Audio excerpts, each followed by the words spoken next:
Greetings, and this is not our usual Saving America segment.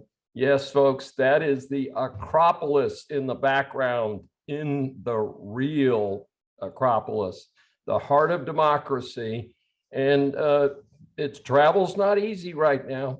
Had to produce a recent COVID test, my vaccine records, my birth certificate, my passport, offered up my firstborn, but I actually am here in Athens, Greece, and we'll be providing some updated reports and not our usual Saving America segments for the next few weeks. And I'll look forward to joining you on some of these interim reports while we get ready for season 3 of Saving America. And as usual, thanks for joining us.